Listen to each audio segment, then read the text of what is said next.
દોસ્તો લગભગ બધાને ખબર છે કે વેનેઝુએલામાં હવે અમેરિકાનું વર્ચસ્વ થઈ ગયું છે. તો વેનેઝુએલામાં દુનિયામાં સૌથી વધારે ઓઇલ અહીંયા છે, કાચું તેલ. તો ત્યાં પણ તેને તેલ કાઢવા પર પ્રતિબંધ હતું અમેરિકાનો, અને વેચવા માટે પણ ખરીદવા માટે પણ બધા પ્રતિબંધ હતા. તો આપણે લગભગ $1 અરબ ત્યાં ફસાયેલા છે પહેલેથી. તો હવે ત્યાં વેચવાનું ચાલુ કરશે એટલે અહીંયા કણે બહુ હેવી તેલ નીકળે છે. તો એ હેવી તેલને રિફાઇન કરવા માટે રિફાઇનરી મુખ્યત્વે અમેરિકા, ચાઇના અને ભારતમાં છે. અને ભારતમાં એ રિલાયન્સ સૌથી મોટું છે. તો હવે એ જાણ વેચવાનું ચાલુ કરશે તો આપણા પૈસા ગમે એમ કરીને કાઢવા માટે સરકાર 100% એ લેશે એ વસ્તુ અને રિલાયન્સને આપશે. તો કેટલાય પછી છાતી પીટવા માંડશે અને રોદણા રોશે કે એ મોદી આપી દીધું અદાણીને, એ મોદી આપી દીધું અંબાણીને.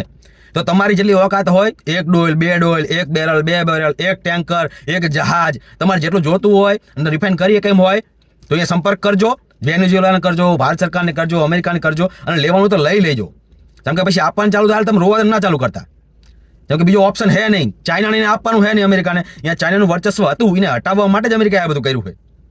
તો હવે એની પાસે અમેરિકા ઓપ્શન વધ્યો હોય અને ભારત ઓપ્શન વધ્યો હોય. અને ભારત સરકાર તો વારંવાર કહે જ છે કે અમને સસ્તું પડશે, અહીંયાથી અમે લઈશું. અને આપણા પૈસા અહીંયા અરબો ડોલર રોકાયેલા જ છે. $1 અરબ અહીંયા ફસાયેલા જ છે. તો એને કાઢવા માટે જો ઓપ્શન મળતો હોય તો ભારત સરકાર લેશે. પછી તમે છાજિયા લેવાનું ચાલુ કરો. એના કરતાં અત્યારે જેને લેવું હોય લઈ લેજો.